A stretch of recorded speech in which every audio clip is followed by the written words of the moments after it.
doing a-okay. As you can tell, my voice is back, so back in business. And I've also gotten through my first rush of midterms, so I am more zen right now. But just in case you are not and you still have some upcoming tortures, aka exams coming up, I decided that what a good time to do this highly requested video. I've been getting huge demands for this one.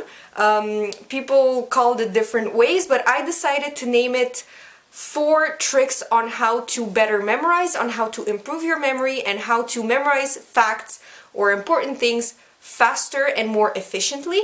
The first trick I have for you is called mind maps. I don't know if you watched my videos on what type of learner you are. I've been getting negative and positive feedback on that one. I'll link it down below, you can check it out. But basically, all I wanted to say in that video is that people learn differently. I am a visual learner, so for those of you who are also in the same boat as me, this might help you out quite a lot. By mind maps, I mean you need to visualize the material, either in your textbook, so you kind of know where everything is situated.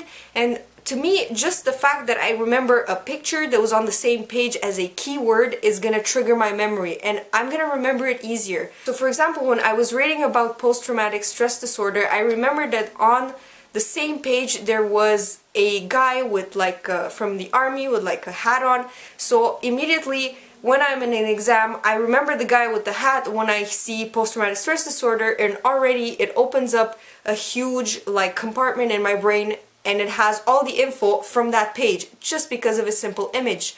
So if you are a visual person, definitely pay attention to anything visual that can help you remember the material more. Look for graphs, look for charts, look for images.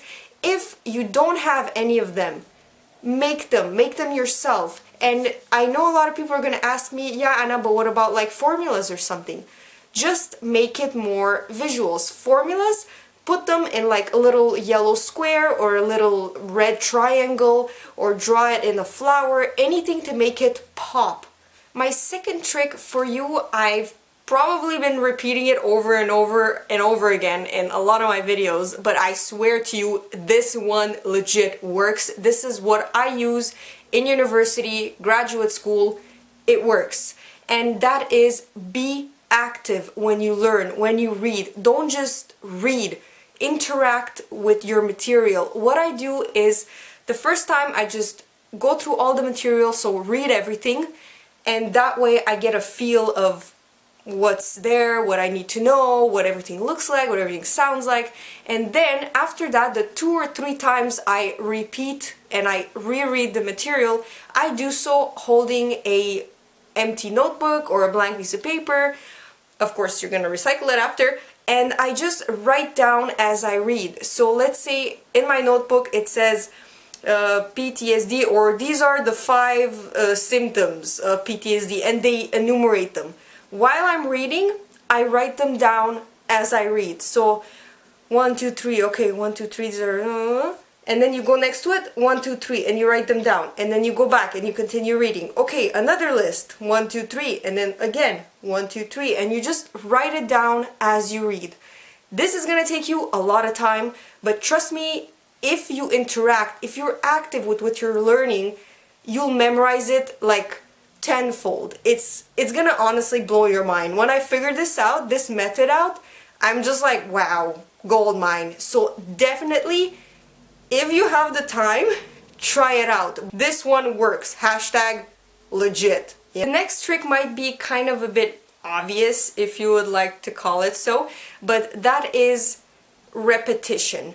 So, you know, some people can actually learn the material better if they read it 5 or 6 times. I was like this before I figured out the active learning trick.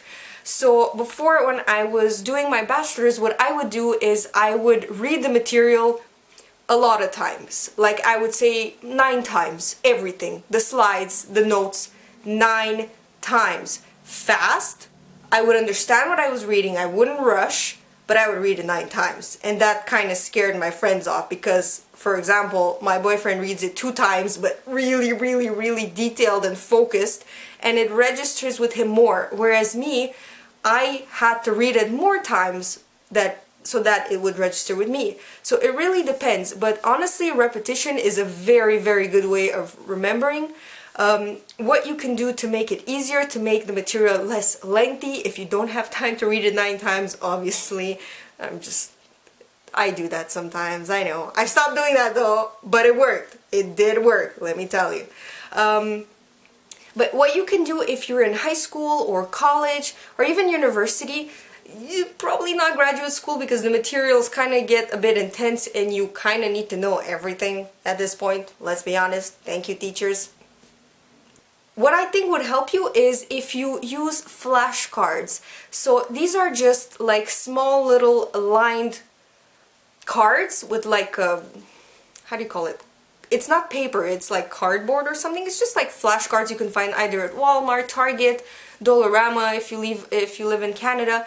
And what you can do is you can go through all your notes and your slides and write a term or a key, I don't know, individual if you need to know names or dates, per card. So one important term per card. I know it can be very time consuming and you can get, that's why I say don't do this in university, because the pile of cards you need to memorize can be this big.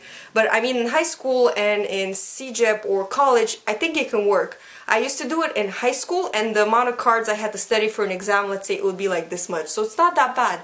And what it does is it condenses the material, it chunks it, and then all you have to do is keep your cards and go one by one and just repeat them. It's all repetition, but you've summarized your notes, you've made them more concise, you've chunked them, so the information is easier to retain. And again, the key term here is repetition. And the last trick I have for you is something called mnemonics. I never know how to pronounce it correctly, but basically what it stands for, and actually what the term means, is a way of making the material either rhyme or do a song about it or do little, what's it called, acronyms for the material if it's too large, if it's too big to understand. It's basically mind tricks, sound tricks that you can do for yourself to help you memorize. Just to give you an example, I know this one is not really a real example, but you know, bear with me. So instead of remembering post-traumatic stress disorder, you can just do PTSD. And then it's PTSD. And then you know what it means. So it's easier to remember. It's shorter. And this trick can also work in like your day-to-day life. So let's say if you really want to remember that when you go to the grocery store, you need to pick up some grapes. And for the life of you, you can't remember to pick up the grapes. What you can do is, I don't know, pick up grapes, P-U-G, pug. So just remember pug. So when you go to the grocery store, I don't know, like put a picture of a pug on your cell phone or something and boop, oh pug, oh yeah, the grapes, I remember, and then people are gonna look at you a bit weird, but hey, it works. Or just sing a song about it and say, I need to go to the grocery store to pick up some grapes. Can't believe I just sang, but yeah, I'm tired and it is probably 10, 11. Bear with me. So with that being said, give any of these a try. Let me know what you think. Let me know if it helped you or not. And if you have your own tips and tricks on how to better remember, how to better memorize, please leave them down below because it helps not only me to improve my studying methods, but also the people that read the comments, so why not? Don't forget to give this video a thumbs up if you liked it. Please don't forget to subscribe to me if you like what you see. And boy, do I have something big coming for you next week. Stay tuned for that because it involves me with crazy hair. So, I'm not gonna say anything more, but if you follow me on Instagram, you kinda know what's coming. I'm tired. I should shut up now. Bye guys.